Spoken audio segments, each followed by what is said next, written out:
कह रहे फोन बंद थे, फिर किसी ने कहा, कोई नजदीकी आदमी मिल गया, उनका लीजिए आपके सांसद यहाँ बैठे हैं दिल्ली में, तो उन्होंने मेरी फोन पे बात करा दी। ऐसा भी होता है क्या?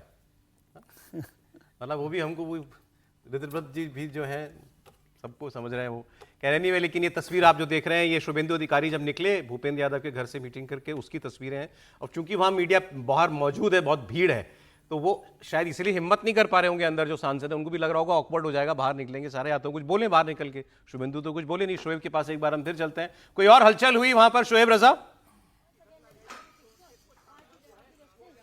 जी जी बिल्कुल, देखिए कुछ गाड़ियां यहाँ घूम रही है और मुझे कुछ लोग भी नजर आ रहे हैं, लेकिन क्योंकि फौरन दरवाजे को बंद कर दिया जाता है, शायद अभी नहीं चाह रही है बीजेपी भी के सांसदों के जो चेहरे एक तस्वीर के जरिए तो सामने आए, लेकिन और भी क्या कुछ लोग हैं क्या, वो तस्वीरें सामने अभी नहीं आ रही है। और शुभेंदु अधिकारी चूंकि निकल गए, लेकिन कुछ गाड़ियां यहाँ जरूर घूम रही हैं अंदर अंदर, हम ये देख रहे हैं। और ऐसी हलचल है कि शायद थोड़ी देर में ही सही, लेकिन निकलेंगे तो है ही लोग। अब मीडिया का भी बहुत बड़ा जमावड़ा लग गया है। सुबह के वक्त जब ये लोग यहाँ पर आए, सांसद यहाँ पर पहुंचे, तब किसी को जानकारी नहीं थी कि भूपेंद्र यादव के पास ये पहुंचने वाले हैं, इसलिए सुबह के वक्त कोई नहीं था। लेकिन जब ये तस्वीर सामने आई, उसके बाद धीरे धीरे ये खबर आई कि दरअसल मीटिंग कहाँ हो रही है, लोग ढूंढते हुए निकले। फिर सीएम यहाँ पर पहुंचे तो जानकारी मिली कि दरअसल यही वो जगह है भूपेंद्र यादव। ऐसा ना हो ये कोई इस बंगले के कोई पिछले गेट से सब लोग निकल जाए। मोतीलाल नेहरू, इन बंगलों के पीछे भी तो गेट होते हैं। हाँ हाँ बिल्कुल। ये अभी देखिए उधर की तरफ तो कोई मुझे दरवाजा नजर नहीं आ रहा, लेकिन पास में जरूर एक और दरवाजा है। लेकिन ज्यादातर हमें जो गाड़ियां जाती और आती दिख रही है वो यहीं से दिख रही है।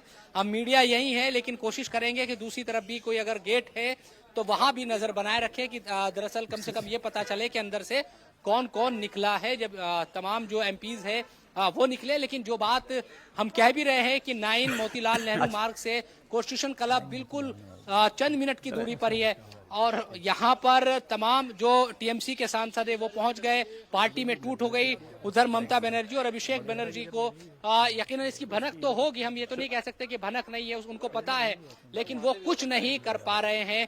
कल अब शोएब एक काम आप जरूर कीजिए, लोग जानना चाह रहे होंगे, ये पता लगाइए ये तस्वीर आई कहां से है। ये तस्वीर भूपेंद्र यादव के घर के अंदर की ये तस्वीर आई कहां से? फोन डिस्कनेक्ट हो गया उनका।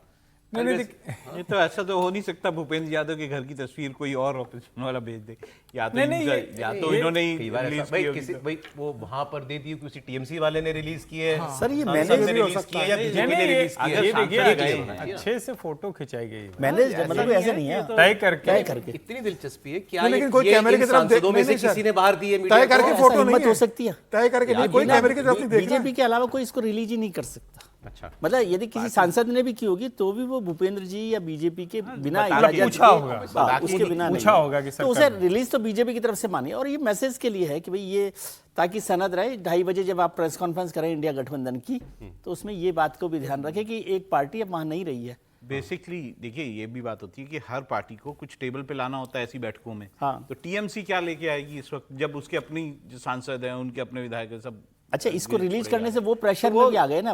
टीएमसी सांसद भी, किसी के मन में कोई भ्रम रह जाए बैठक में कोई, ये बड़ी बात ना, ये बहुत बड़ी इंटरेस्टिंग बात उन्होंने कही है। ये तस्वीर रिलीज करके बीजेपी ने पक्का कर लिया कि अब तो तुम कहीं नहीं जा सकते, तुम वापस नहीं जा सकते। वो एक भ्रम कोई रहे, मन में कंफ्यूजन रहे, तो वो अब कहीं नहीं जा सकता। ये अद्भुत बात, रिटर्निंग पाथ। नेता लोग मनोवैज्ञानिक भी होते हैं। मनोवैज्ञानिक तो अब सर ऐसी स्थिति नहीं है, तो भाजपा कहेगी भैया मत आओ, तब भी कहेंगे भाई साहब ले लो हमको, वहां अंडे पड़ेंगे, अब ले लो। तो अब तो भारतीय जनता पार्टी तस्वीर जारी करे चाहे नहीं करे, वो तो भारतीय जनता पार्टी के दरवाजे पे खड़े हैं आज की तारीख में। मतलब जो हालत है टीएमसी की, जिस तरीके से टूटी है, जिस तरीके से विरोध हो रहा है, सारे सांसद जिस तरीके से लाइन लगा कर जाने को तैयार बैठे हुए। ममता बनर्जी से मिल नहीं रहे फोन करने के ऊपर, ममता बनर्जी सबको इंडिविजुअली फोन कर रही है, ममता से मिल नहीं रहे। तो ये तो पार्टी और ममता बनर्जी मुझे लगता है कि अब निश्चिंत हो गई है, अब उसने छोड़ दिया। एक लिमिट के बाद आदमी का तमाम मुक्त हो जाता है कि जिनको जाना है चले जाओ, जो बचेंगे अब मैं उस राख से खड़े होने की कोशिश करूंगी। नहीं देखिए, राजनीति में तो बहुत साफ होता है कि पॉलिटिशियन ऐसा कुछ नहीं होता कि वापस नहीं जा सकता, वो तो माफी मांग के सब वापस चले जाते हैं। ऐसा बहुत बार हुआ है कि किसी ने ऐसा किया और फिर माफी मांग, प्रेशर तो बनता ही है ना। प्रेशर जरूर है, वो ममता बनर्जी पे बहुत ज्यादा प्रेशर होगा। अजित पवार ने शपथ ले ली थी, याद है, महाराष्ट्र के अंदर देवेंद्र फडणवीस के साथ। सब लौट गए, सब लौट के चले गए थे लाइव शपथ ग्रहण के बाद, सब लौट गए थे। ऐसा नहीं कि फोटो जारी कर दिया तो कोई लौटेगा नहीं, वो सब लौट सकता है। लेकिन अब जिस कंडीशन में टीएमसी चली गई है तो वो तो उनका सबका तय था कि वो भारतीय जनता पार्टी में जाएंगे या अलग गुट बनाएंगे। अब ये तय हो गया है कि अब जितने बचेंगे ममता बनर्जी वो एक गाड़ी में लेके सबको राहुल गांधी से बनाने एक वो खबर दे दीजिए, राज्यसभा वाली खबर दे दीजिए वो। हाँ, उसकी बात पहले कर लेते हैं हम, क्योंकि बीजेपी किसी को भी सांस नहीं लेने दे रही है। अब वहां अच्छे भला जो है एक आदमी जीत सकता था कांग्रेस का, 3 सीटें हैं मध्य प्रदेश की राज्यसभा की। भाई दो भाजपा जीतती है, कांग्रेस जीतता, सीधा सीधा गणित था। मीनाक्षी नटराजन कांग्रेस पार्टी की तरफ से, बीजेपी की तरफ से एक रजनीश जी हैं, अग्रवाल जी शायद, हाँ, रजनीश अग्रवाल, तरुण चुग। अब तीसरा कैंडिडेट उतार दिया वहां भाजपा ने। आज ही लास्ट डे था नॉमिनेशन का, आज तीसरा कैंडिडेट दे दिया। अब तीसरे के लिए इलेक्शन होगा। ऑब्वियसली नंबर्स तीसरे के लिए कांग्रेस के पास ज्यादा होंगे, वहां पर क्रॉस वोट कराना होगा बीजेपी को अपना तीसरा कैंडिडेट देने के लिए। लेकिन दबाव में डाल दिया ना कांग्रेस पार्टी को। समीर जी, सर लगभग हारने की स्थिति में है वहां पर कांग्रेस। अगर आप देखें तो 10 सीटें मतलब चाहिए भारतीय जनता पार्टी को जीतने के लिए। 10 में से 2 तो ऐसे कि एक बाप पार्टी का एमएलए वो तो बीजेपी को वोट देगा, भारत आदिवासी पार्टी का। एक कांग्रेस की जो विधायक है वो कांग्रेस से नाराज है, लगभग पार्टी से बाहर है, तो वो बीजेपी को देगी। इसके अलावा 2 लोगों को सजा हो चुकी है, एक वो है राजेंद्र भारती और मुकेश मल्होत्रा, ये सजा हो चुकी है इनको कोर्ट से, तो इनकी सदस्यता खत्म हो गई है, तो वो ऑलरेडी कम हो चुके हैं। तो भारतीय जनता पार्टी के लिए बहुत मतलब मुझे लग रहा है कि बहुत बड़ी मुश्किल नहीं है 6 विधायकों को तोड़ना। 7 विधायक टूट जाते हैं कांग्रेस के, तो मुझे लगता है कि कम से कम चाहिए 8 विधायक, 2 तो वोट करेंगे नहीं उसके अंदर, और 2 पार्टी से नाराज चल रहे हैं जो पार्टी की बैठकों में भी नहीं आते। मतलब तो मीनाक्षी जी का चुनाव खटाई में, निश्चित रूप से झारखंड में उनका क्या नाम है, इसीलिए उनको लेकर जा रहे गया है अभी। परिमल लखानी, झारखंड वाले कौन है कांग्रेस के?